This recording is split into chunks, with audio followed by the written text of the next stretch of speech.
دم دیرینا۔ تم تو بڑے نڈر تھے، تم ماں باپ سے بھی نہیں ڈرتے تھے، تم کسی ناگہانی آفت سے کبھی خوفزدہ نہیں تھے، تم بڑے حوصلے والے تھے، مگر آج تم اپنے سائے سے ڈر رہے ہو، تم اپنی اولاد سے خوفزدہ ہو۔ تمہارے بچوں نے تمہیں کس اذیت سے گزارا ہے۔ بے خوف دل میں خوف کا پیدا ہونا عجب ہے، یہ بڑا انتشار ہے۔ بزرگ سے کی گئی گستاخیوں کی سزا گستاخ بچوں کی شکل میں ملتی ہے۔ بے ادب اور گستاخ اولاد والدین کو رضا رضا کر دیتی ہے۔ میرے دوست، والدین کی روحوں سے معافی مانگو تاکہ تمہارے بچے تمہاری عاقبت اور عبرت نہ بنے۔ جس نے والدین کا ادب کیا اس کی اولاد مؤدب ہوگی۔ آج تمہارے پاس پیسہ ہے لیکن غریبی کا ڈر بھی ہے۔ کل تک تم غریب تھے، تمہیں ڈر نہیں تھا۔ تم نے کبھی سوچا یہ سب کیا ہے؟ دولت جمع کرنے والا، اسے گننے والا، اس سے محبت کرنے والا کبھی سکھی نہیں ہوتا۔ دولت کی آرزو میں غریبی کا ڈر ہے۔ غریب کو غریب ہونے کا ڈر نہیں ہوتا، اس کو امید ہوتی ہے کہ کبھی بھلے دن آئیں گے۔ امیر آدمی کو ڈر ہوتا ہے کہ کبھی برے دن نہ آ جائیں۔ تمہارے بزرگوں کے پاس پیسہ کم تھا، سکون زیادہ تھا۔ تمہارے پاس پیسہ زیادہ ہے، سکون نہیں ہے۔ شاید سکون امیر ہونے کی آرزو سے نجات پانے ہی میں ملتا ہے۔ تم نے اس بات کو اچھی طرح سمجھ لیا ہوگا کہ دولت کبھی کسی کو سکون نہیں دیتی۔ دولت کی افادیت ہی پیسے خرچ کرنے میں ہے اور خرچ کرنے سے یہ کم ہو جاتی ہے۔ گویا دولت کی افادیت ہی اس کے کم ہونے میں ہے۔ دولت جمع رہی تو اس کی افادیت ہی نہیں ہے۔ دولت مند کنجوس اور بخیل ہو جاتا ہے، وہ دراصل کسی اور کے مال کی حفاظت پر مامور ہے اور یہ مال اس کے لواحقین کی وراثت ہے۔ دولت کی تمنا، اس کا حصول، اس کا ارتکاز سب انتشار کے ابواب ہیں۔ یہ ضروری نہیں کہ غریب سکون میں ہو، لیکن یہ ضروری ہے کہ دولت مند سکون سے محروم ہوگا۔ ہمدم اپنی کمائی، جائز اور ناجائز کمائی، محروم انسانوں تک پہنچا کر اپنے لیے سکون کا اہتمام کرو۔ اگر تمنا حاصل سے زیادہ ہو تو اس طرح پیدا ہوگا، انتشار ہوگا، اور اگر حاصل تمنا سے زیادہ ہو تو سکون کا باعث بنے گا۔ کم آرزو والے انسان مطمئن رہتے ہیں۔ تم محبت بھی کرتے ہو، انسانوں سے نہیں، اشیاء سے۔ تمہیں کثرت عزیز ہے، تم آلائش سے، آرائش سے، آسائش سے، زیبائش سے اور نمائش سے محبت کرتے ہو۔ تم فطری جذبات سے محروم ہو چکے ہو۔ تم اپنے مکان کو ہی سجاتے رہتے ہو، اس میں فانوس روشن کرتے ہو، اس میں چراغاں کرتے ہو، مگر تمہارے دل کی دنیا میں چراغاں نہیں ہے۔ مکان جگمگا رہے ہیں اور دل بجھے ہوئے۔ باہر کا چراغاں دل کا اندھیرا دور نہیں کر سکتا۔ یہ روشنیاں کیا ہیں جبکہ اتنا اندھیرا ہے؟ یہ محفلیں کیا ہیں جبکہ روح کے اندر تنہائی چیختی رہتی ہے؟ یہ انتشار کیا ہے؟ سب منتشر ہیں۔ ایک دوسرے کے پاس رہنے والے ایک دوسرے سے نا آشنا کیوں ہیں؟ کیا کوئی کسی کو نہیں جانتا؟ کیا کوئی کسی کے دل کے قریب نہیں؟ کیا کوئی کسی کے اندر نہیں جھانکتا؟ کیا سارے ہی سب سے اجنبی ہیں؟ کیا سارے اپنے آپ سے بیگانہ ہیں؟ کیا انجمن صرف تنہائیوں کا میلہ ہے؟ کہوں کہ شور میں کوئی سسکیاں نہیں سنتا؟ کیا ہنستے ہوئے چہرے سب نکلی ہیں، سب لبادے ہیں؟ ہمدم، تم کون سی دنیا میں رہتے ہو جہاں بھیڑ ہے اور تنہائی ہے، جہاں آرزوؤں کے طوفان میں لوگ ایک دوسرے سے بچھڑ گئے ہیں؟ کیا سب لوگ سب کی تلاش میں ہیں؟ کیا کوئی کسی کی تلاش میں نہیں؟ تم کس فکر میں سرگرداں ہو؟ تم ہمہ وقت مصروف کیوں ہو؟ تمہیں کیا ہو گیا؟ تمہارے پاس وقت نہیں؟ کیا تم نے زندگی بیچ دی ہے اور اب تمہارے پاس اس سے حاصل ہونے والا مال خرچ کرنے کا وقت بھی نہیں ہے؟ تم نے مکان بنایا اور اس میں رہنے کا وقت نہیں تمہارے پاس۔ تم نے خوشی حاصل کرنے کے لیے دل بیچ دیا، اب خوشی کیسے محسوس کرو گے؟ تمہارے پاس آسانیاں ہیں لیکن دل ہی نہیں۔ تم مشین بن گئے ہو، ہمہ وقت مصروف، جذبوں سے عاری، غم اور خوشی سے لا تعلق، سب سے بیگانہ، اپنے آپ سے بھی بیگانہ۔ یہ کیا انتشار ہے؟ یہ کس جرم کی سزا ہے؟ بے کیف زندگی، بے جان حرکات، بے سمت سفر، بے معنی تگ و دو، بے نام منزلیں، بے امام مسافرت، بے حضور قلوب، بے نور دیدے، بے شعور الجھنے، بے سبب اندیشے، بے وجہ دھڑکے، بے نصیب کوششیں اور بے لگام وحشتیں۔ یہ دنیا کہاں جا رہی ہے؟ کچھ تم ہی بتاؤ، یہ سب لوگ کہاں سے آ رہے ہیں، کدھر کو جا رہی ہیں؟ آوازیں ہی آوازیں ہیں اور کچھ سنائی نہیں دیتا، بھیڑ ہی بھیڑ ہے اور کچھ دکھائی نہیں دیتا، آنا اور جانا، جانا اور آنا، یہ سب کیوں ہے؟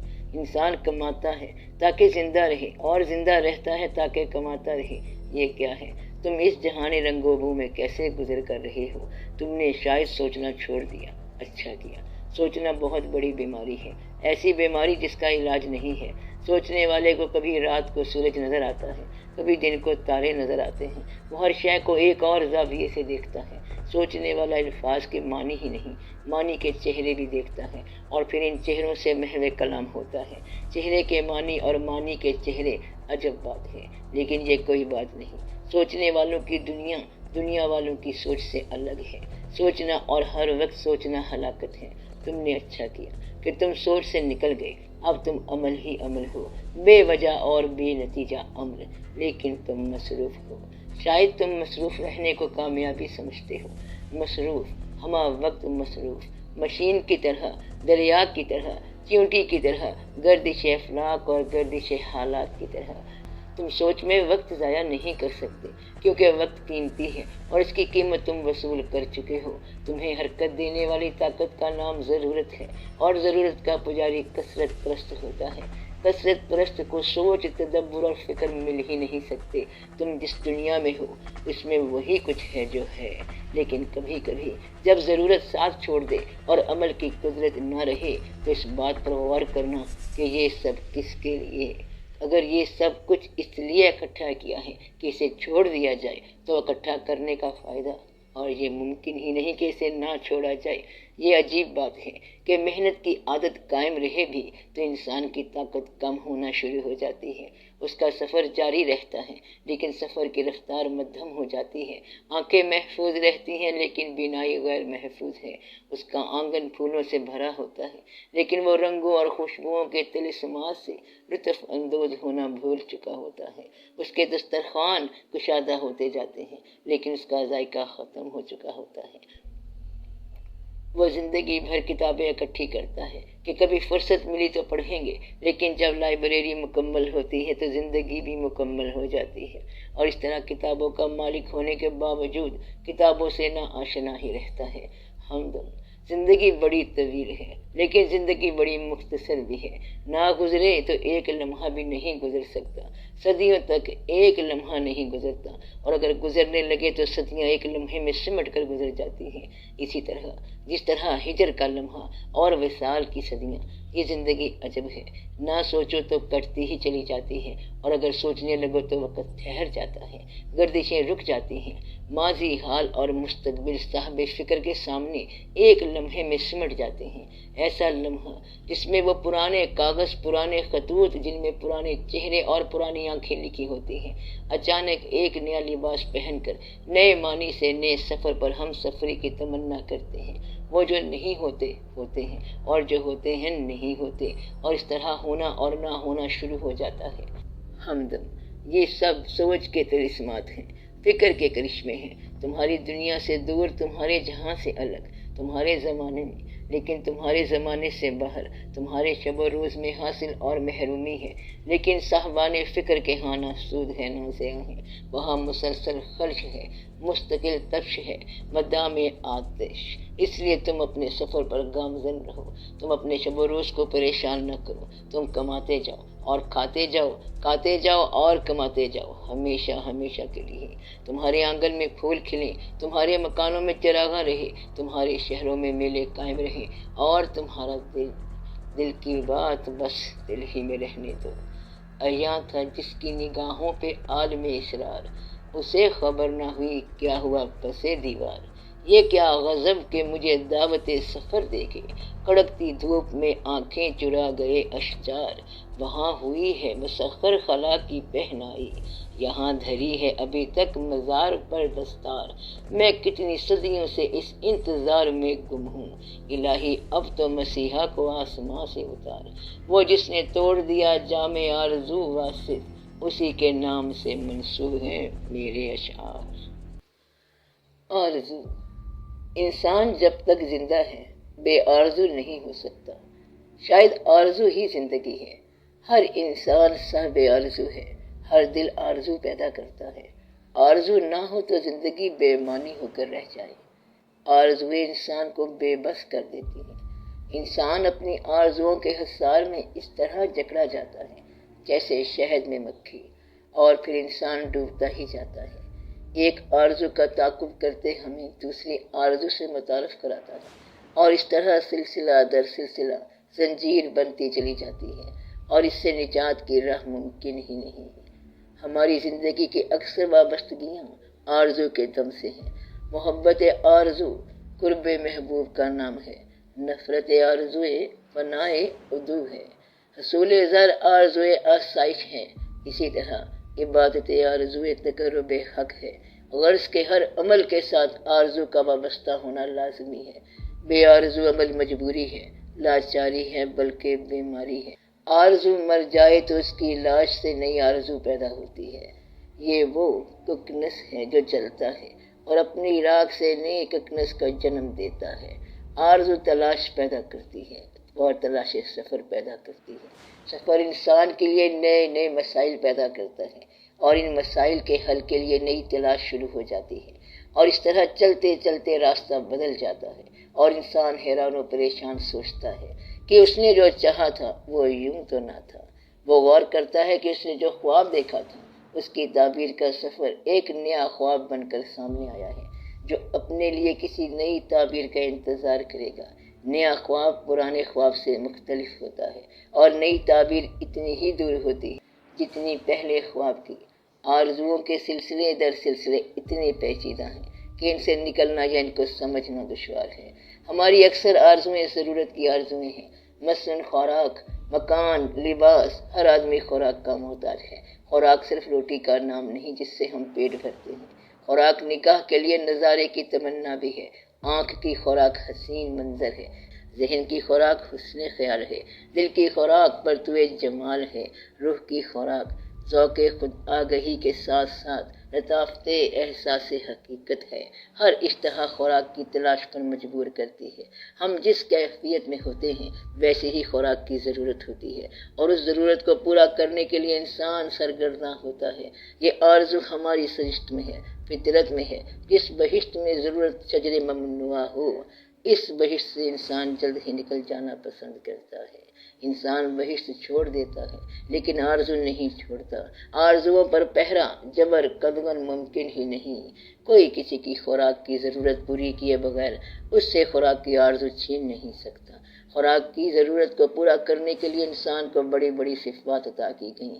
انسان صبح گھر سے نکلتا ہے، پرندوں کی طرح اپنے آشیانے سے باہر تلاش خوراک کے لیے طرح طرح کی حرکات کرتا ہے، اور پھر شام کو گھر لوٹتا ہے، حسرت لے کے یا سرشاری و سرخوشی لے کر، اور اس طرح زندگی ایک دائرے میں مقید ہو کر رہ جاتی ہے۔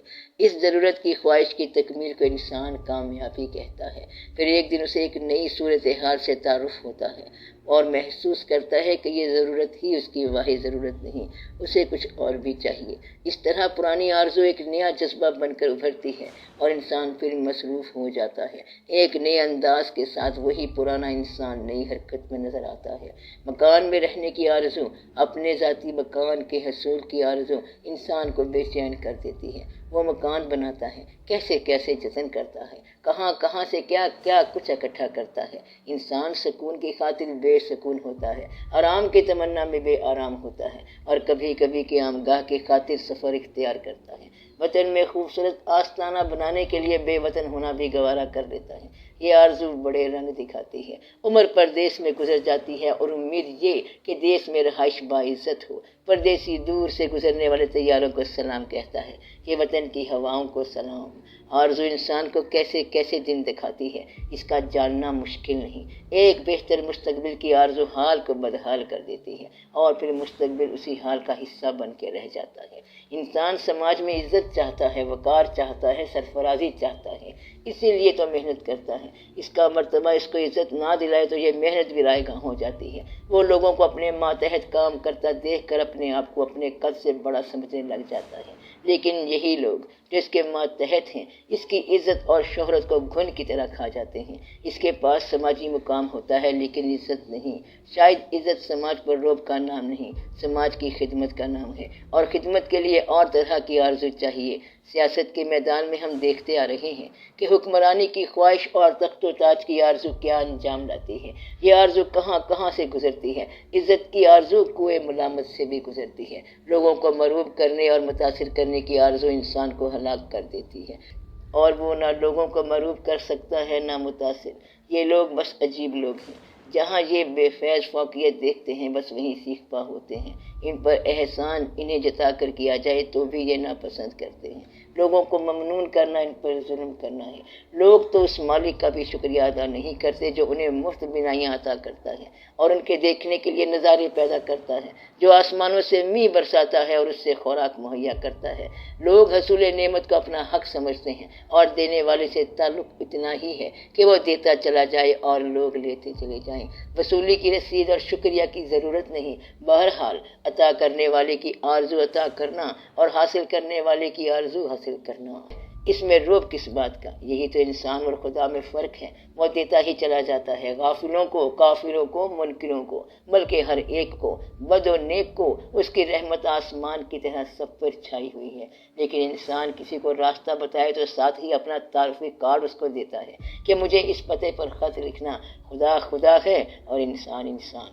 انسان کی سب سے بڑی آرزو یہ ہے کہ اسے بہت سے انسان پہچان لیں، اس کے خیال میں شریک ہوں، اس کی صفات کی تعریف کریں، اس کے تشخص کا ادراک کریں، اس کے الفاظ کی قدر کریں، اس کے چہرے کو مشتاق نگاہوں سے دیکھیں، اس کا انتظار کریں، اسے آنسوؤں کے ساتھ الوداع کریں، اور اس کی زندگی کو مقدس مانیں، اور مرنے پر اس کے جنازے میں شامل ہوں، اور اس کے جانے کے بعد اس کے دن منائے جائیں، اس کی یادیں زندہ رہیں، اس کے بعد کچھ بھی نہ ہو سوائے اس کی یاد کی۔ اور یہی آرزو بربادی اور تباہی کا باعث ہے، ظلم کا پیش خیمہ ہے۔ انسان اپنی آرزو کے حصول میں یہ بھول جاتا ہے کہ دوسرے انسان بھی آرزو رکھتے ہیں، ایسی ہی آرزو، بالکل ایسی، وہ بھی تشخص کی پہچان چاہتے ہیں۔ جلسہ گاہ میں سامعین اپنا مقام رکھتے ہیں، وہ جانتے ہیں کہ وہ نہ ہو تو کوئی مقرر پیدا ہی نہ ہو۔ گرمی بازار دکاندار کے دم سے نہیں، خریدار کی مرہون منت ہے۔ انسان کی آرزو سے نیکی اور بدی کے راستے دکھاتی ہے۔ تکمیل آرزو کے مراحل بڑے کٹھن ہیں۔ خوش رہنے کی آرزو غم سے آشنا کراتی ہے، حاصل کی آرزو محرومیوں کے دامن سے وابستہ کراتی ہے، جینے کی آرزو موت کے شکنجے میں لاتی ہے۔ آرزو کا سفر مرگ آرزو تک ہے، جو حاصل ہو گیا اس کی تمنا ختم ہو جاتی ہے، اور جو نہ حاصل ہو سکے وہ ایک حسرت ناتمام بن کر دم توڑتی ہے۔ آرزو کا مسافر رکتا نہیں، وہ چلتا ہی رہتا ہے۔ اگر اسے کسی ایسی ہستی سے تعارف ہو جائے جو اس کو اس کی آرزو کا چہرہ دکھا کے اسے آرزو سے بے آرزو کر دے تو یہ بڑے نصیب کی بات ہے۔ آرزوؤں کا طویل سلسلہ انسان کے لیے عذاب سے کم نہیں۔ آرزو کا فسانہ کبھی مکمل نہیں ہو سکتا، کبھی آغاز رہ جاتا ہے، کبھی انجام رہ جاتا ہے۔ بعض اوقات جب ہم اپنی آرزو کو حاصل کرتے ہیں تو محسوس ہوتا ہے کہ یہ تو وہ چیز نہیں جو ہم نے چاہی تھی، ہم نے یوں تو نہ چاہا تھا۔ تمنا اور حاصل میں بڑا فرق ہوتا ہے، خوابوں اور تعبیروں میں بڑے فاصلے ہوتے ہیں۔ زندگی میں ایک وقت ایسا آتا ہے کہ انسان محسوس کرتا ہے جیسے اس کی آرزوئیں اس کا حاصل لا حاصل ہو، اسے ناکام ارادوں پر خوشی سی ہونے لگتی ہے اور کامیاب آرزوؤں کے انجام سے وحشت سی ہونے لگتی ہے۔ کامیاب آرزو گناہ ہو سکتی ہے لیکن ناکام آرزو کبھی گناہ نہیں ہو سکتی۔ نیکی کی آرزو ناکام ہو تب بھی نیکی ہی ہے، بدی کی آرزو بدی ہے، بدی کا سفر بدی ہے، اور انجام تو خیر بدی ہے ہی صحیح۔ اللہ کا ارشاد ہے کہ عین ممکن ہے کہ انسان ایسی چیز کو پسند کرے جو اس کے لیے نقصان دہ ہو، اور عین ممکن ہے کہ وہ ایسی چیز کو ناپسند کرے جو اس کے لیے مفید ہو۔ لہٰذا یہ ضروری ہے کہ کامیابیوں اور کامرانیوں کی آرزو سے پہلے ان کے انجام اور ان کی عاقبت کے بارے میں کسی جاننے والے سے پوچھ لیا جائے۔ اکثر دیکھا گیا ہے کہ بظاہر کامیاب زندگی ایک ناکام بلکہ عبرتناک انجام سے دوچار ہوتی ہے۔ وہ مسافر جسے گاڑی میں سیٹ نہ ملی اپنے آپ کو بدقسمت سمجھتا ہے، اور جب گاڑی حادثے کا شکار ہوتی ہے تو وہی انسان اپنی خوش نصیبی پر فخر کرتا ہے۔ آرزوؤں کو انجام کے حوالے سے دیکھنا اور پہچاننا ہی باعث رحمت اور باعث عافیت ہے۔ یہ جاننا چاہیے کہ نیک آرزو میں ناکامی بری آرزو میں کامیابی سے بدر جہاں بہتر ہے۔ اچھی آرزوئیں خوش نصیبی کی ضمانت ہیں، لیکن سب سے زیادہ خوش قسمت انسان شاید وہ ہے جو بے نیاز آرزو ہو، اس کی اپنی منشا منشائے ایزدی کے تابع ہو۔ زمین و آسمان، انسان پر بڑا دباؤ ہے۔ آج کا انسان بہت پریشان ہے، بڑے کرب میں مبتلا ہے۔ انسان کے لیے کثرت اعمال کی مجبوری ہے، بہت کچھ کرنا پڑتا ہے۔ زندگی اپنی سادگی کھو چکی ہے، یک رنگی سے محروم ہے ہماری زندگی۔ سب سے بڑا المیہ تو یہ ہے کہ سفر زمین کا ہے اور حکم آسمان کا۔ پریشانی تو ہوگی، ہم جہاں بھی جائیں آسمان سر پر ہی رہے گا، بلکہ سر پر سوار رہے گا۔ ہم چلتے ہیں اور چلتے چلتے رستہ رک جاتا ہے، کچھ نہ کچھ کہیں نہ کہیں ہو جاتا ہے، بات بنتے بنتے بگڑ جاتی ہے، گردش فلک ہمارے آڑے آتی ہے، ہمیں چین نہیں لینے دیتی، ہمارے پیچھے پڑی ہے، ہمیں آسمان سے کوئی نہیں بچاتا، ہم مجبور ہیں۔ پہلے ماں باپ کا دباؤ، پھر معاشیات کے حصول کا پریشر، اور پھر اولاد کی ذمہ داریاں۔ ہم کسی مقام پر بھی تو آزاد نہیں ہیں، آسمان نے ہمیں محتاج بنا کے رکھ دیا ہے۔ ہم دیکھنا چاہتے ہیں اور تعجب ہے کہ روشنی آسمان سے ملتی ہے۔ ہمارے اپنے پاس بجلی کی روشنی ہے، لیکن پھر یہ روشنی بھی پانی سے ملتی ہے، اور پانی آسمان سے نازل ہوتا ہے۔ ہم پر ہر شے آسمان سے نازل ہوتی ہے۔ مجبوری، بیماری، تنگ دستی، موت، سب آسمان کی طرف سے۔ آسمان ہی ہم پر مجبوریوں کے پتھر برسا رہا ہے، ہمیں جکڑ کے رکھ دیا ہے آسمان نے۔ ہمارے گرد حصار ہے، وقت کا حصار، مجبوری کا حصار، بے بسی کا حصار، بے بضاعتی کا حصار۔ ہم کہاں جائیں؟ ہمارے پاس اندھیرے اور اندھیر نگریاں ہیں۔ ہمارے لیے، ہمارے دور کے لیے کیا آسمان کے پاس اندیشوں اور مجبوریوں کے سوا کچھ نہیں؟ کیا آسمان اپنے سارے انعامات تقسیم کر چکا ہے؟ کیا سب ٹرافیاں جیتی جا چکی ہیں؟ ہم شعر کہیں تو ہمارے اشعار غالب کے مطلوب کلام کے ہم پلہ نہیں ہو سکتے۔ بڑی ندامت ہے۔ ہم ڈرامہ لکھیں تو اس کی انتہا یہ ہے کہ شیکسپیئر کے کسی ڈرامے کی گرد پا نظر آئے۔ آسمان کے پاس کوئی نیا تحفہ نہیں، کوئی نیا ملکہ آسمان سے نازل نہیں ہوتا۔ ہم بہت سچے محب وطن بن جائیں تو قائد اعظم کے مزار کے مجاور کا درجہ نصیب ہو سکتا ہے۔ ہم بڑے مجبور ہیں۔ ہمیں جب بھی منزلوں کا تازہ پیغام ملتا ہے، آسمان ہم پر ناراض ہو جاتا ہے، ایک نئی دیوار ہماری راہ میں نازل فرماتا ہے۔ ہم بڑے بے بس ہیں، آسمان ہماری بے بسی پر خاموش ہے۔ ہم پر غریبی نازل ہوتی ہے تو اتنی کہ ہم اپنی زندگی سے مایوس ہو جاتے ہیں، اور دولت نازل ہوتی ہے تو اتنی کہ ہم دوسروں کو زندگی سے مایوس کر دیتے ہیں۔ آسمان ہمیں توازن میں رہنے ہی نہیں دیتا۔ ہم علم حاصل کریں تو ہمیں کسی جاہل سے سابقہ پڑ جاتا ہے، اور جاہل تو بس جاہل ہی ہے۔ آسمان کی طرف سے نازل ہونے والا راہ کا روڑا۔ کہتے ہیں کہ ایک دفعہ حضرت عیسیٰ علیہ السلام بھاگے جا رہے تھے۔ ایک شخص نے دیکھا کہ یہ ہیں تو وہی، مگر بھاگے کیوں جا رہے ہیں؟ اس نے ڈرتے ہوئے کچھ پوچھنا چاہا۔ حضرت عیسیٰ علیہ السلام نے اشارہ کیا کہ وہ بھی بھاگے۔ وہ دوڑا۔ اس نے پھر پوچھا کہ آپ عیسیٰ علیہ السلام ہی ہو؟ انہوں نے کہا ہاں۔ اس آدمی نے کہا آپ وہی ہو جو مردے کو زندہ کرتا ہے؟ انہوں نے کہا ہاں۔ اس نے کہا وہ جو بیماروں کو شفا دیتا ہے؟ انہوں نے کہا ہاں۔ تو آپ بھاگ کیوں رہے ہیں؟ انہوں نے کہا وہ دیکھ جو پیچھے آ رہا ہے، وہ احمق ہے۔ اس نے کہا اس کا بھی علاج کرو۔ عیسیٰ علیہ السلام نے کہا احمق کا علاج نہیں، کیونکہ یہ بیماری نہیں، یہ عذاب ہے، یہ گرفت ہے، اس سے بچنا ہی بہتر ہے۔ آسمان سے نازل ہونے والی بلا ہے، اس سے پناہ مانگنے ہی میں عافیت ہے۔ ہمارا دور ایسی بلاؤں سے بھرا ہے، یہ ابتلا آسمان کی طرف سے ہے، زمین والوں کو سراسیمہ کرنے کے لیے، ہماری مجبوریوں کو مزید مجبور کرنے کے لیے۔ ہم کتنے مجبور ہیں، صبح صبح گھروں سے نکلنے کے لیے مجبور، اور پھر سرے شام واپس لوٹنے پر مجبور۔ ضرورتیں اور مصروفیتیں بڑھتی جا رہی ہیں اور زندگی گھٹتی جا رہی ہے۔ ہر شخص ہمہ وقت مصروف ہے، اور یہ مصروفیت بے مصرف ہے۔ یہ زندگی سسک سسک کے گزرتی ہے، کبھی آغاز رہ جاتا ہے، کبھی انجام رہ جاتا ہے، کچھ سمجھ میں نہیں آتا۔ دوستوں کے حلقے میں جان کے دشمن بیٹھے ہیں، اور جان سے پیارے دشمنوں کے حلقے میں دکھائی دیتے ہیں۔ ستم ہے پھل کے ستم ایجاد کا۔ انسان سوچتا ہی چلا جاتا ہے، ہماری سوچ ہمارے عمل کو یکسر معطل کر دیتی ہے۔ ہم کچھ سوچ بھی تو نہیں سکتے، ہم پر ماضی کا بوجھ ہے، مستقبل کا وزن ہے۔ ہم سوچتے ہیں تو خیال آتا ہے کہ سب کچھ پہلے ہی سوچا جا چکا ہے۔ ماضی کے مفکر ہمارے راستے کی دیوار ہیں، ہر خیال پرانا ہے، ہر بات پہلے ہی کی جا چکی ہے، ہمارے افکار تازہ نہیں۔ ہم کوئی نئی بات کریں تو معلوم ہوتا ہے کہ ہم سے پہلے کوئی انسان کر چکا ہے۔ آسمان اپنے نوادرات لٹا چکا ہے، ہم پر تو صرف دباؤ ہی ڈالتا ہے، ہمیں ڈراتا ہے بلائے ناگہانی سے، ہمیں خوف زدہ کرتا ہے قحط سالی سے، تنگی افکار سے۔ ہم پر صرف غریبی اور غریب الوطنی مسلط کر رکھی ہے۔ گردش فلک نے